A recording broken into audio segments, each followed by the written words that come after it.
Okay, thank you very much. Thank you very much for coming, and it's my great pleasure and honor to be here to give my talk on my favorite topics.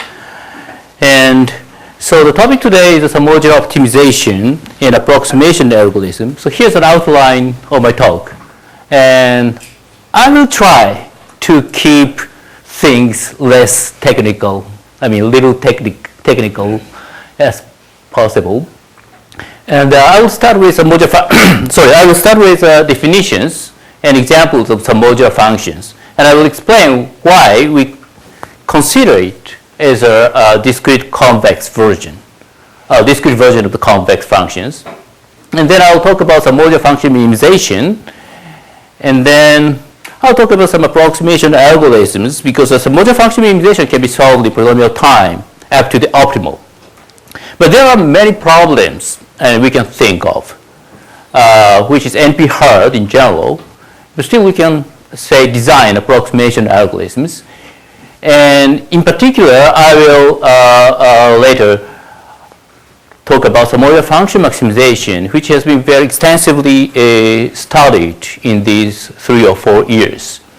And finally, if the time allows, if there's enough time to talk about, I will also mention the approximating some modular function itself. Okay. Now, so let me start with the definition of some modular functions. So here I have suppose we have a finite set V, okay, and a set function f. That means the function from all the subsets of the V of V to the real. It's said to be submodular if it satisfies this inequality for every pair of x and y. Okay? So the inequality says that the function value for x and the function value for y is at least the sum of this function value for the intersection and that of the union. Okay?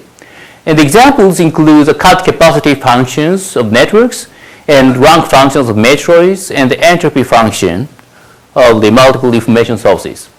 So I will explain these examples in the next few slides. Okay, first, let us start with the networks. So suppose you have a network, a directed graph, where we have a we have a capacity on each arc, which is non-negative, okay? And here's the source and the sink node. So the maximum flow problem is to send a flow from source to sink, so that you can always satisfy the conservation laws. Okay, that means that the amount of flows coming to any vertex is equal to the flow going out from that vertex, except for the source and sink. Okay, so the question is how much we can send from the source to sink. Okay, satisfying these capacity constraints and the conservation laws. Okay. Now, if you take a vertex subset X, okay, that contains source and that excludes sink, okay. So here's a such a vertex subset X, okay, and we can think of the sum of this capacity on the arcs that leaving X, okay. So that gives you some kind of upper bound on the amount of flow that goes out of X, okay. Okay, so that means that gives you an upper bound on the maximum flow from S to T. Now, we can easily show that this function kappa of x is submodular, okay, by some counting argument. And the famous max flow Minka theorem of Ford and Farquharson state that this actually the maximum flow is equal to the minimum cut capacity, okay? Because we can, for any vertex subset, we can give an upper bound of this vector flow value. But if we have a best choice, which is minimum, then it is actually tied for the maximum value, okay? So this is actually the origin, and somehow we can think of this kind of min-max theorem with a proof of some algorithmic way gives the origin of the combinatorial optimization. And here I want to emphasize that this problem, thanks to this theorem, states that the Maxwell problem is in fact a special case of the submodular function minimization, okay? Finding a minimum value of the submodular function. So the next example comes from matroids. So matroids is a combinatorial abstraction of the concepts of linear dependence or linear independence, okay, which was defined by Hassler-Witring in 1935 and other mathematicians at the same time independently. Okay, so here is a definition of matroids. Okay, so V is a finite set, and script I is a family of subsets. Okay, it's just a subfamily of family of some subsets of V. Okay, and which must satisfy these axioms. The first, and I said that a member of the script I is an independent set. Okay, so this axiom says that the empty set is independent.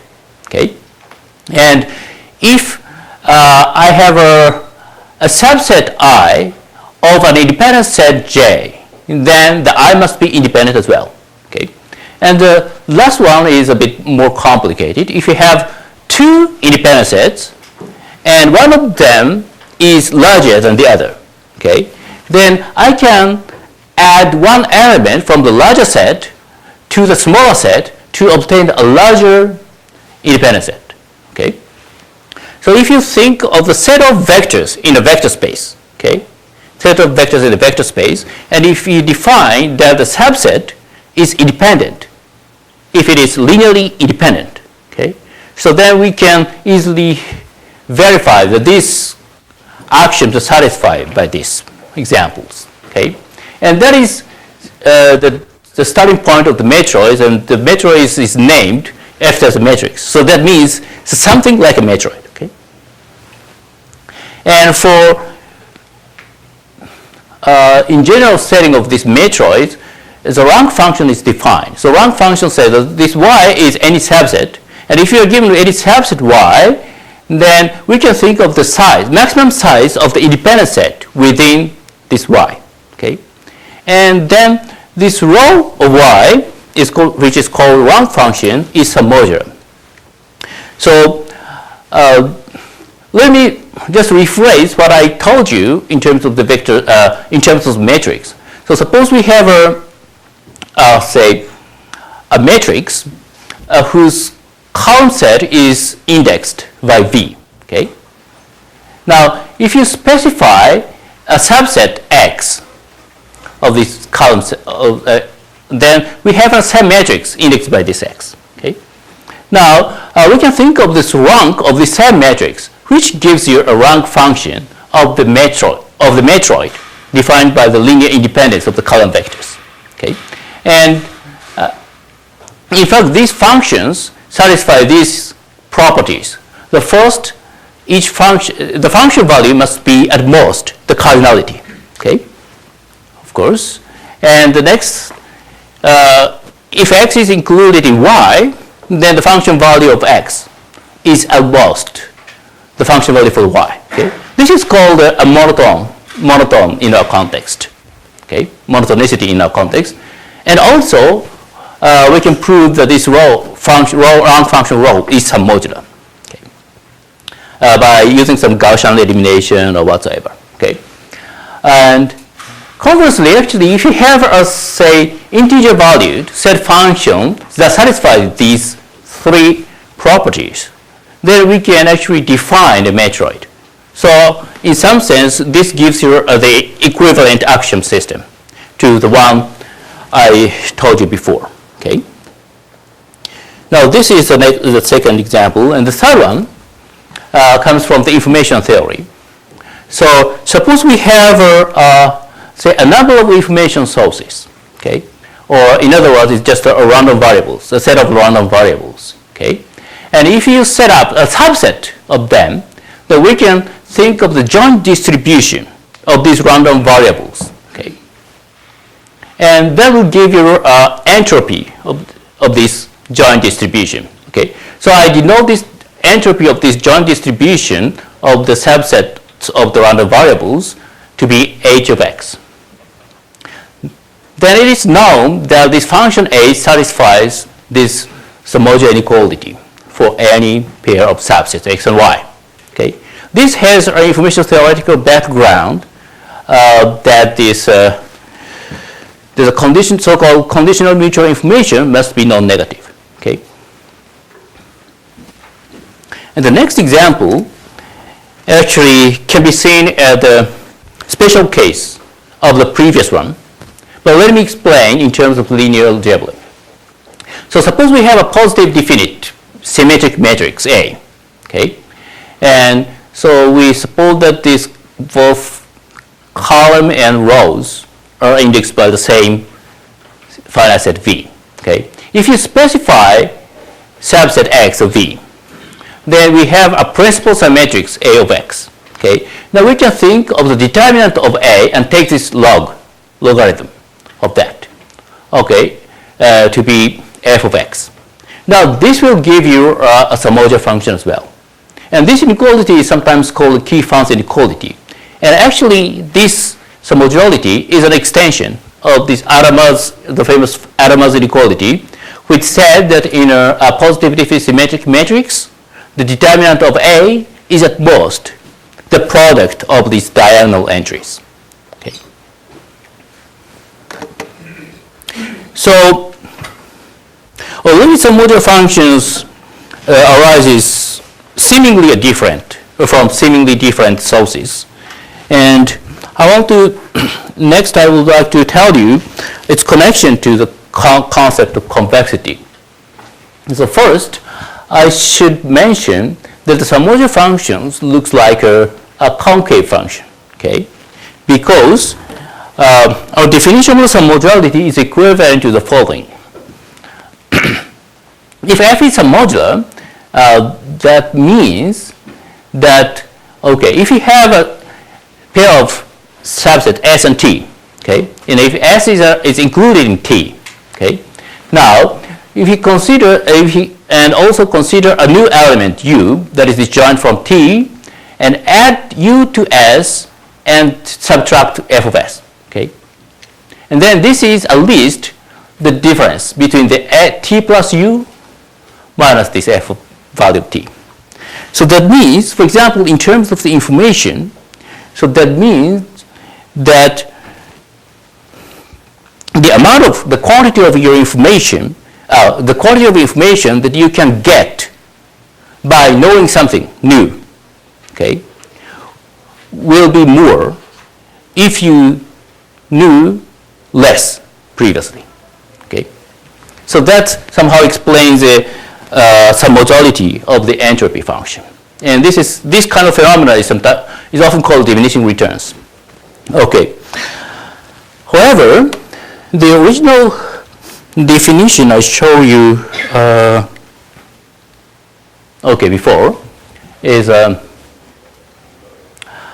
said that it somehow reminds of the discrete convexity. It somehow reminds of the convexity because the definition says that if you have two values, then the function value for something in between becomes less than its average. Okay, and I would like to make this more a regular statement, which was observed by Lovas in the early 80s. So here, I want to claim that I have a finite set of cardinality n, okay, and all these subsets of V can be represented as a zero-one vector in the n-dimensional space, okay, and in particular, we can think of this hypercube, okay, n-dimensional hypercube, and at one vertex we have this empty set, and at the opposite side we have the entire set, okay, and all these vertices corresponds to subsets, okay. Now, if we are given a set function, that means that we are given a function value for each vertex, and I want to interpolate your function, okay? I want to extend this function so that it can be defined on the hypercube, okay? Now, how can we do that? And one way is to do this. Actually, every hypercube in n dimension can be divided into n factorial number of congruent simplices. Okay? Why? Because we have n factorial number of permutations of the elements. And if you specify one permutations, then we can take this, say, prefix. Okay? So the number of prefixes, so starting from the empty set, singleton, and so on. So we have an n plus 1 prefixes, and they form, say, a simplex. Okay? And using this simplex, you can simply divide the hypercube. Okay? Now, within this simplex, within each simplex, you can interpolate. What do you say? Yeah, interpolate. Interpolate the function in a linear manner. Okay? And then you can glue them together. So you can think of the linear interpolation and then glue them together. Okay? And now, it was observed by lovers that your set function is submodular if and only if this extension is convex. Okay? And actually we can restate this definition in another way. So let theta to be a random variable chosen uniformly random between 0 and 1. Okay? And for each vector x within this hypercube, okay, so if this theta is given and we can extract some subset x for the set of elements which this x of v is at least theta, okay, and then what is expected value, expectation of this function f of x, okay, and that is exactly the same as this extension. Okay, I'll come to these definitions later if I have time. Okay. Now, coming back to this convexity, I would like to claim that the convex minimization is a fundamental problem in the fundamental optimization problems in the field in continuous optimization. Okay, so as its discrete counterpart, we can think of the submodular function minimization. So find a minimum value of the modular function. And I also claim that this includes the maximum flow problem, okay, which gives the origin of the combinatorial optimization. Now, when we are talking about this submodular function minimization, I have to be careful because I have to be careful about what is given, actually, what is actually given. And we usually assume a kind of evaluation oracle. So evaluation oracle means that if you give the oracle a subset x, then the oracle will give you returns the function value for f of x. Okay, so you may somehow assume that you have such a subroutine program already programmed. Okay, now our algorithm gives appropriate x and say receive this returns function value and decide which subset we ask next. Okay, by doing this repeatedly, we eventually drive to find the minimum value of this modular function. Okay, so of course, if you ask for every subset, then the answer is trivial. Okay, so the question is, can we do this in polynomial time, like a polynomial number after the polynomial number of evaluation oracle calls? Okay, and it is indeed proved in the early 80s by Gresham, Roberts, and Schreifer that we can do this in polynomial time with the use of the ellipsoid method. So ellipsoid method is a very powerful tool to find to show the existence of the polynomial algorithm, but it is not really practical. Practical efficient. So we wanted to find say, a combinatorial, so non-ellipsoidal method to minimize homogeneous function. And the first step to do that was taken by Bill Cunningham, who actually proposed a kind of framework to attack the problem and design a pseudo-polynomial time algorithm. And so some more later, Lex Schreifer and our group independently came out to the strongly polynomial combinatorial algorithm to do that. So there are time complexity at that time was about this. So it's about n to the 7th gamma. So gamma is a time for evaluating the function value. Okay. Later, we have improved this time complexity a little bit. Okay. And right now, the fastest algorithm known is about is by Jim Olin, and it takes about n to the 5th gamma plus n to the 6th. Okay. And also, I should mention that, in fact, when we came first to this combinatorial algorithms, these two algorithms actually use some kind of multiplication and divisions. But there was, say, a question posed by Schreifer, which asks if we can find a minimum value of homogeneous functions using only addition, subtraction, and comparison. Okay, in addition to this function evaluation oracle. And it turned out that this algorithm can be implemented very carefully to run with this using only these kind of operations, fully combinatorial operations. Okay. But somehow, for the practical use, I think it is more, say, reasonable to use numerical computation as well. So, yeah. And so before getting this combinatorial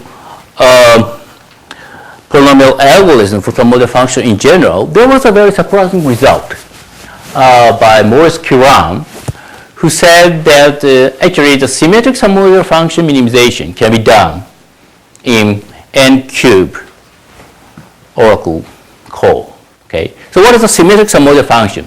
So symmetric this set function f is called symmetric if its function value for x is equal to the function value for the complement. Okay.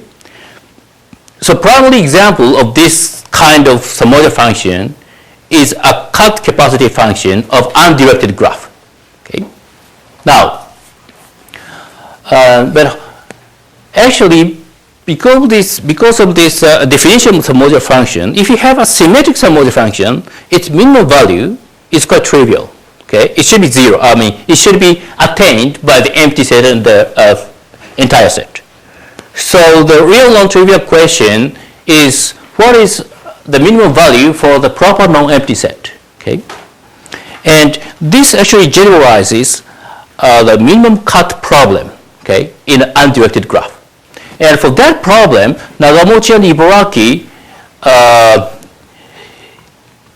devised a very novel algorithm, which didn't require, which doesn't depend on max flow min-cut computation. Okay, and Maurice Curran pointed out that actually this Nagamochi and Ibaraki algorithm can be naturally extended to the framework of symmetric submodular function minimization. And recently, Nagamochi devised also a similar flavor, a different algorithm of similar flavor for minimum min-cut problem, which is called minimum degree ordering. And so also this algorithm can also be extended to the framework of the symmetric submodular function minimization. Okay.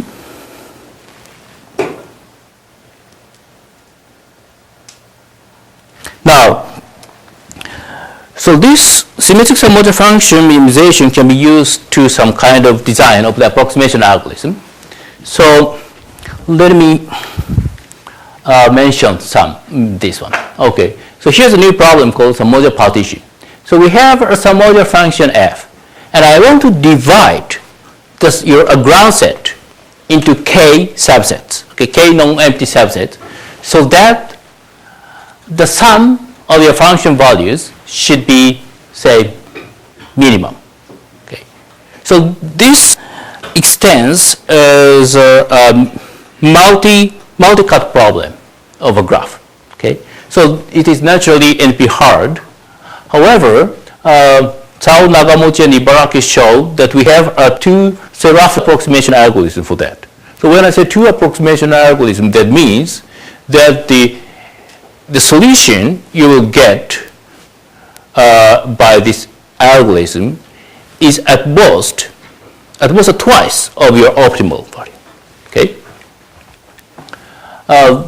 The algorithm is like this. So you have an entire set, and you can apply this symmetric submodular function minimization problem for the sum. Okay. So if k is equal to 2, that means that this objective function is the sum of this your f of x plus the f of the complement. Okay. And now you can apply this Q1's algorithm to solve this problem. Okay. Now you have a division, and for the next step, you can apply the symmetric submodular function minimization to that set and that set. Okay. Also, so you can maybe divide this one or that one. Okay. And if you divide that one, you get 3 partition.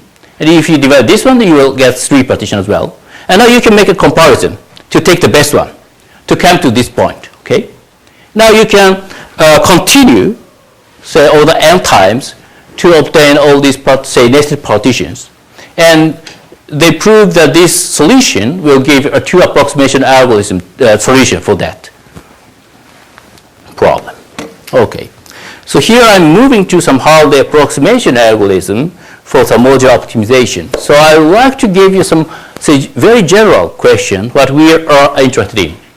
So the first question is, what kind of approximation algorithm can be extended to optimization problem with some modular cost or constraints? So I mean that, as you know, for example, in these 20, 30 years, so there's a lot of research in combinatorial optimization. There's a lot of research on approximation algorithm for combinatorial optimization problems. And so the idea here is I want to understand what's going on in terms of some modular functions. For example,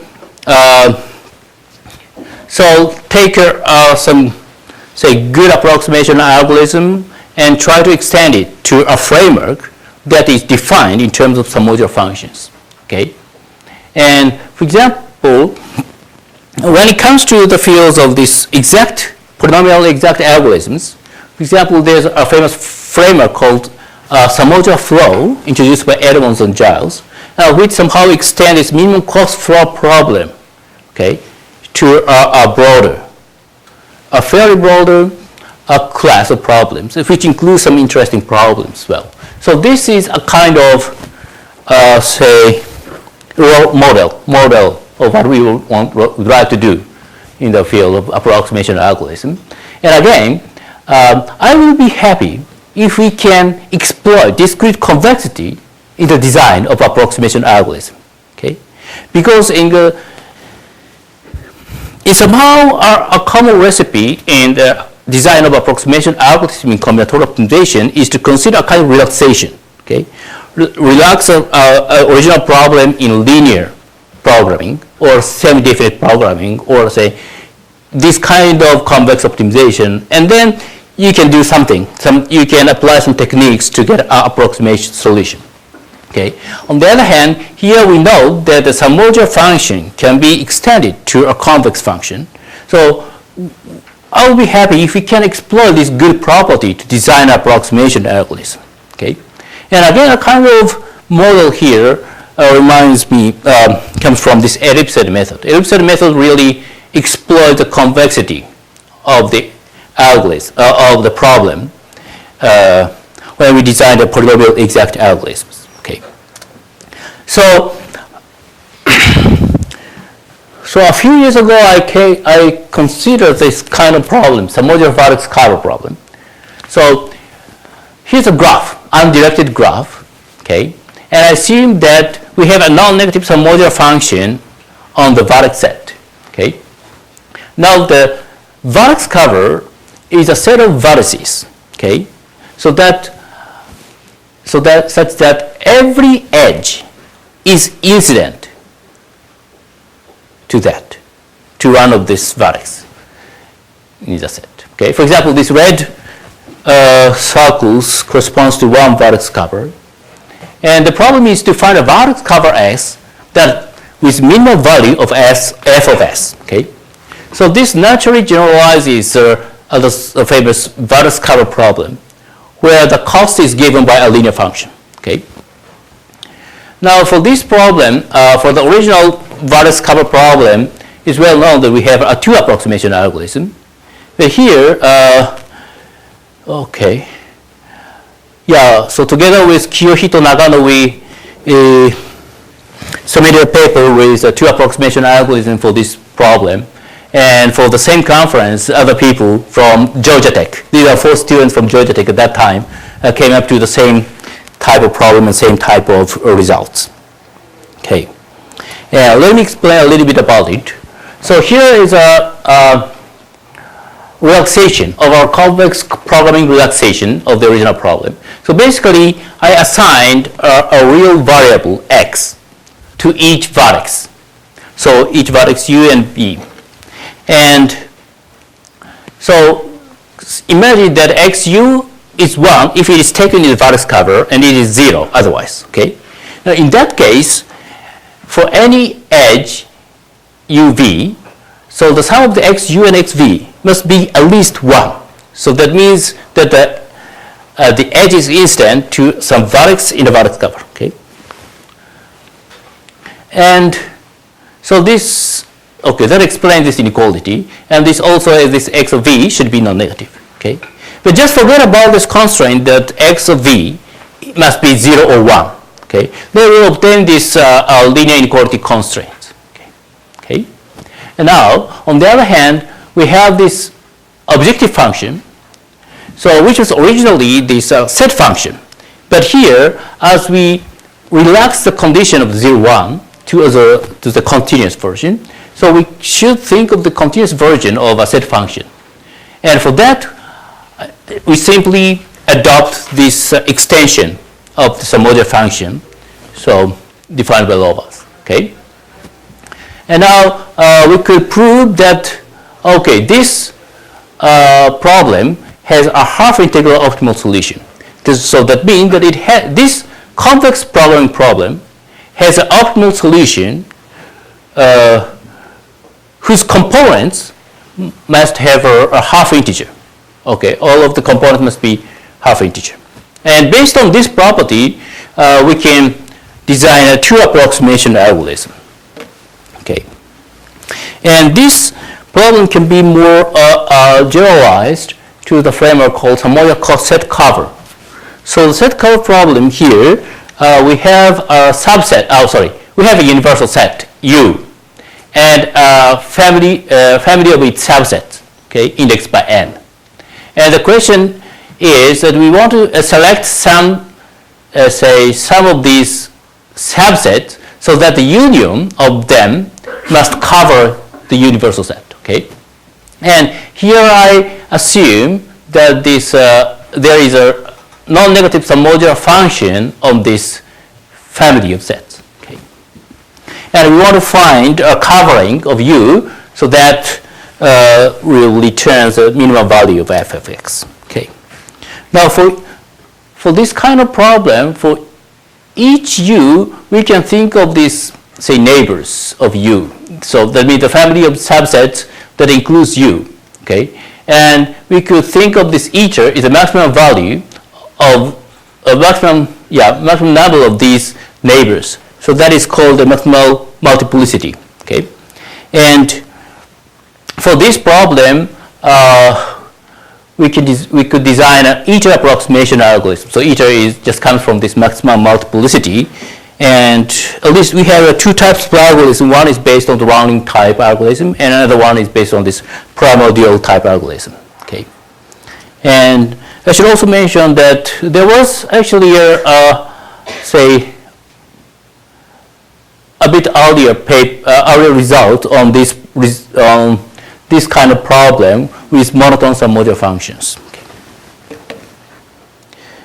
Now, however, I should say that this vertex cover problem was, or set as a submodular version of this vertex cover problem, or the set cover problem, was somehow, say, built up artificially because of my motivation to use this convex extension to the design of some approximation algorithm.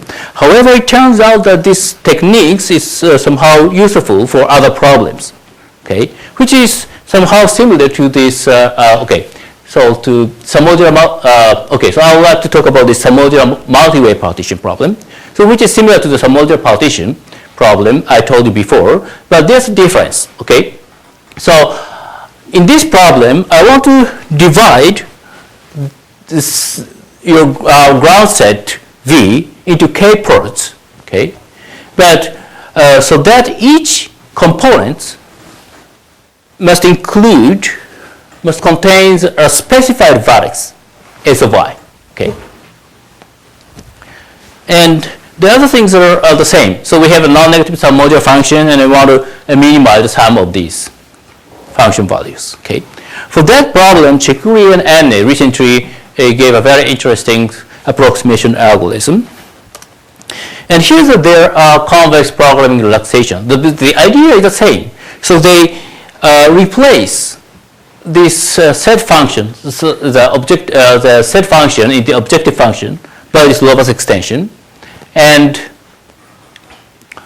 the constraints are again the same kind of things. Here, I should also mention that this x of I v. So we have k variables, k types of variables to each pair, each vertex, sorry, each element. And k of I means, so imagine that ki of v is equal to 1 if v belongs to subset vi. Okay? So therefore, the sum of this xiv over I is equal to 1 to k must be 1. So this means that say our elements are divided. Okay? And for this xi of si must be 1 because si must be in the vi. Okay? So this, after this relaxation, we can think of this. We can solve this problem by, for example, by the ellipsoid method because it's a convex programming problem. So we can obtain this optimal solution in polynomial time. Okay. Now, so how can we obtain an approximation solution for this optimal solution in the relaxation? So suppose we have a symmetric submodular function f, and in that case, they suggest the following way. So let theta to be a random variable between 0 and 1, chosen uniformly random, okay? And if they choose theta, then you can think of this A of I, which means that your the set of elements for which xi value is at least theta, okay? So these kind of subsets appeared in the definition of this convex extension, okay, of the set of submodular function. Now this way we could have a subset of the ground set, which may have an overlap, and also there could be some element that is not covered by any of these subsets. Okay, so that is defined by U, which is unassigned. Okay. Now for the overlap, or say some crossings, we will do some kind of uncrossing operation. So here, uncrossing means that if you have a two overlap, then we obtain say one of the set and the different set. Okay. If there's a kind of possibility to choose, we can choose the better one. Okay. And applying these operations in a finite number of times, you will be able to obtain say this kind of partition. So without any crossing part, and also this unassigned part is attached to the last one. And they show that this gives you a 3/2 approximation algorithm. And for non-symmetric, non-negative submodular function in general, they actually devised a similar method, which is based on this delta between half and 1, chosen uniformly at random, and they define AI in the same way, and UI in the same way, and they return this. Because delta is more than half, you don't have an overlap or a crossing between AI and AJ. So you just simply attach this unassigned part to the last one. And they proved that, so this will give you a true approximation algorithm, which includes this previous bit. No, sorry. The previous best bound given by this tau Nagamochi Ibaraki. Okay. Now, I think we have 15 minutes about. Okay. Now I would like to move to these maximization problems. Okay, so maximization problem is also a very important field. So far I talked about this minimization and its variants. Now I'll come to this maximization. The maximization looks hard because I said that the submodular function is say, convex. And usually the maximization of the convex function is hard. Okay? But still, there's a good result actually. And there's a good classical result by Multilinear Extension in the late 70s, which says that we have a monotone submodular function, and then we want to maximize the submodular function. Okay? So since it is monotone, the trivial solution is the entire set. Okay? So the question is, under some cardinality constraint, that means your subset must have a cardinality k. Okay? And then what is the maximum value of the monotone submodular function? And they gave her a 1 minus 1 over E approximation algorithm. And I'll tell this algorithm a little bit later. And recently, okay, so these people presented, say, the same approximation algorithm, the same factor, but the techniques are quite different, are very much more sophisticated. And I will also tell about this later a little bit. So the question is, we have a monotone submodular function, and we also would like to have a matroid constraint. That means we have a monotone submodular function and a matroid. And I want to maximize this submodular function among all the independent sets of this matroid. Okay?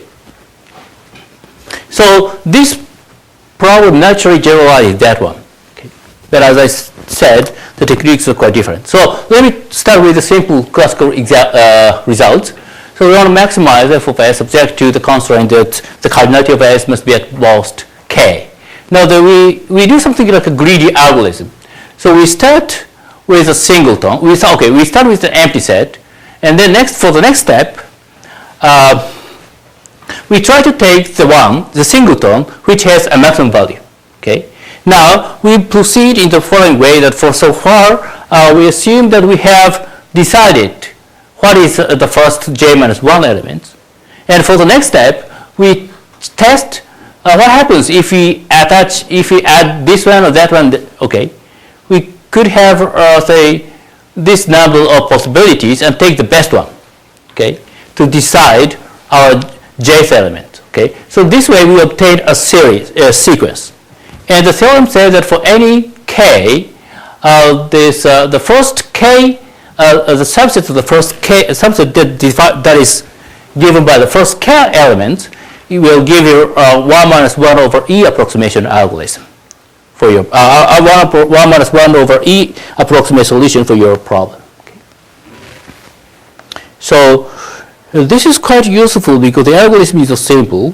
And the analysis is quite interesting, so which I will omit in this talk, but that would be an interesting place to look at.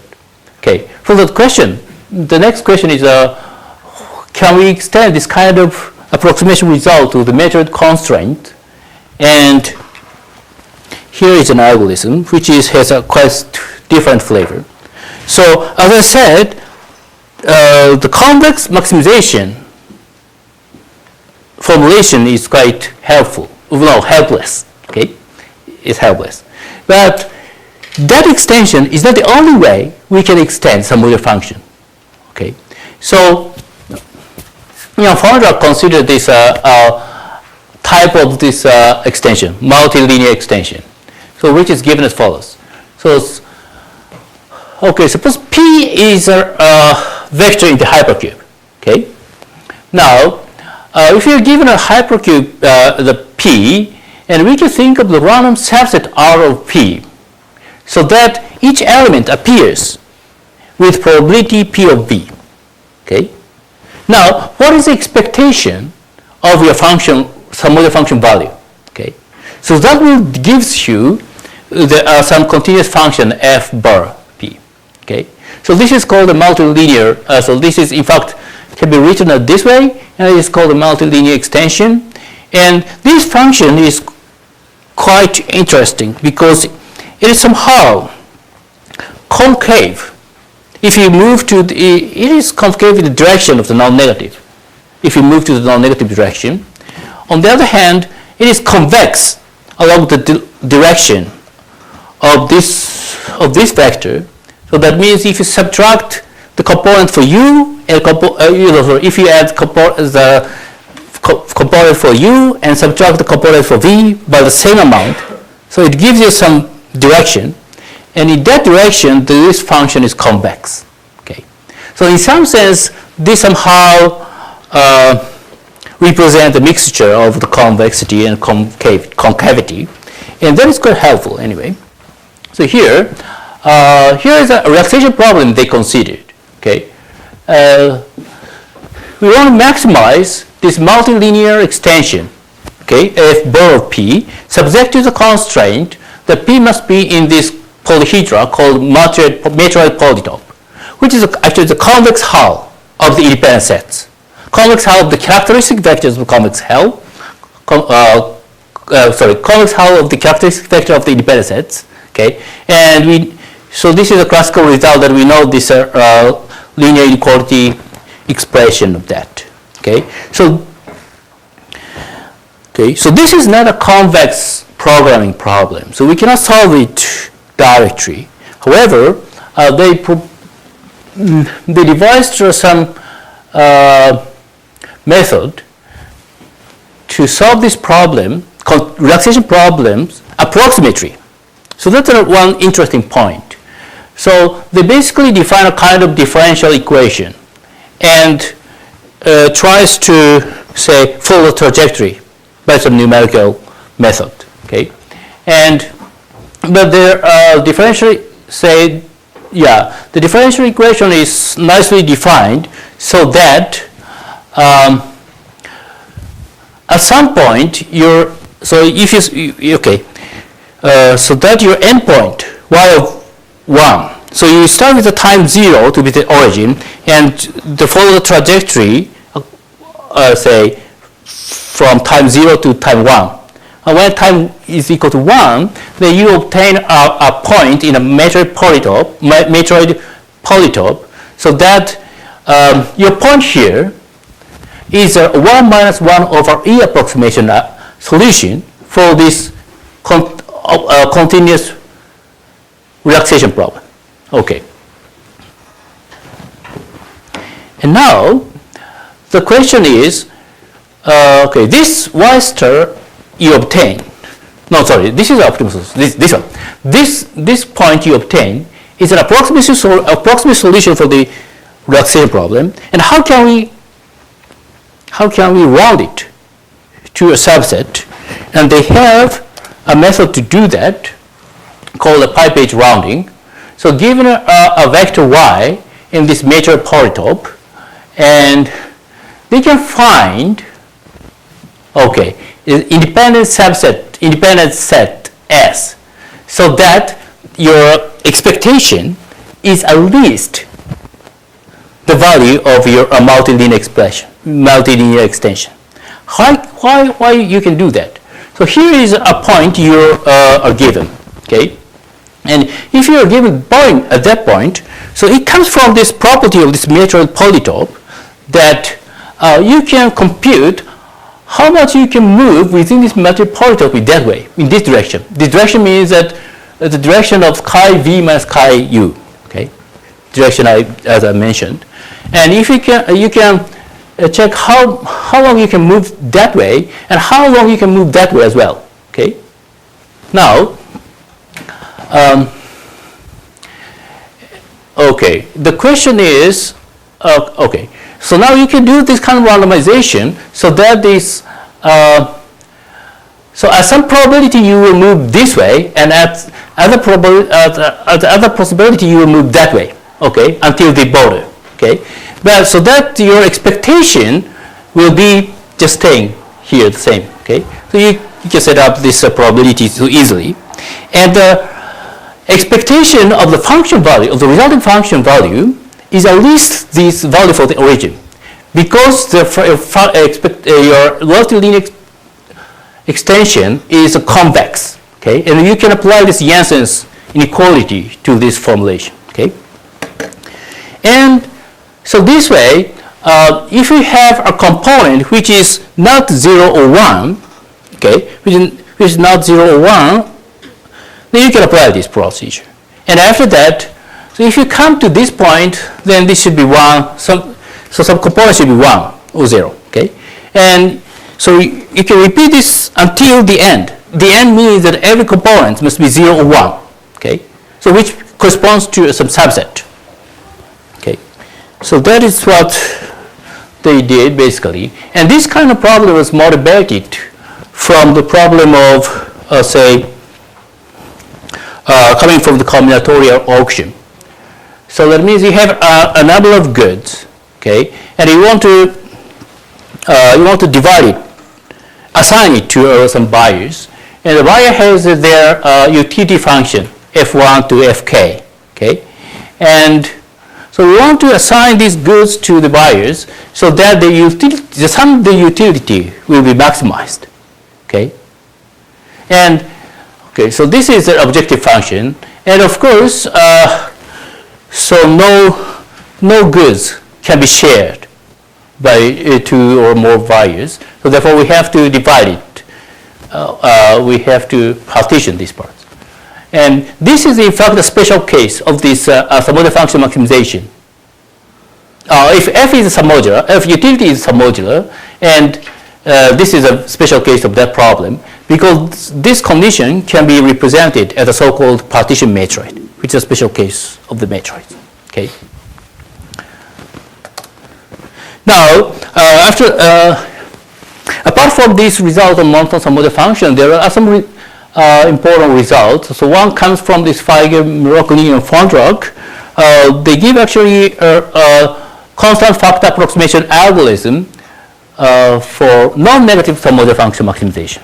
Okay, so this the non-negative, I mean that the function is not necessarily monotone.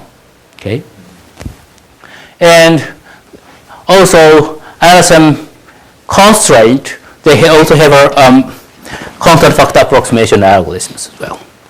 Okay, finally, I would like to finish the talk by mentioning another kind of research called the approximating submodular functions. So that means that if you have a submodular function and the goal, so the goal of this kind of direction is to approximate a submodular function by some more simply computable submodular function. Okay. Now, so here we have an evaluation oracle for the submodular function, and our algorithm asks x to this oracle, and we can observe this return. Okay, and after a polynomial number of oracle calls, I want to construct some new function f hat that is close to this f. Okay, and how precisely we could do that? And here's the result by with some Gormans, Harvey, and Birokny. And suppose we have a non-negative submodular functions, and the question is construct a set function f hat, so that so the f of x is approximated by f hat x, which is a factor of alpha. Okay, whose argument here n is a cardinality of the ground set. And for what kind of function alpha it is possible, and we will obtain a polynomial time algorithm with an alpha n is equal to the order of square root of n times log n. Okay, for monotone submodular functions. And I think these techniques are quite different, so I would like to talk about this. So it actually comes from some classical geometrical result, such that which says that any symmetric, centrally symmetric convex body, okay, in n-dimensional space can be approximated by an ellipsoid in the following sense, that okay, if you have a maximum volume inscribed ellipsoid of this centrally symmetric convex body, like this one, okay. Now, actually, this ellipsoid is sometimes called the Jones ellipsoid, and then it is known that if you multiply this ellipsoid by a factor of square root of n, okay, then the symmetric, the symmetric, centrally symmetric convex body K is now included in the expanded ellipsoid. In this way, I should claim that this K is approximated by a factor of square root of n by this ellipsoid. Okay. So now we can, based on this, given a monotone submodular function, we can think of some centrally symmetric convex body called symmetrized polymetroid, and think of a Jones ellipsoid of this Q of f. Okay. So because of the symmetry, that convex body should be, this ellipsoid is axis aligned. Okay. And that means that the matrix that defines this ellipsoid is diagonal. Okay. And given that ellipsoid, we can construct this function f of f hat first, which is actually given by that way, and based on this Jones, the theorem of the Jones ellipsoid, we can prove that this function defined by that way is in fact the approximation of the original function by a factor of square root of n. So this in fact somehow this ensure the existence of this f hat, okay, of that approximate the original function of a factor of square root of n. But the question is, how can we obtain this function? And actually we don't know how to do that, but we know that we can obtain an approximate solution of this kind of ellipsoid within the factor of log n. Okay. Actually, for this, if this monotone submodular function is a metric rank function, we know we can do it exactly. So that means that we obtain a square root of n factor. Okay. But for general monotone submodular functions, we have actually a square root of n log n approximate solution for that. Okay. Okay. This way.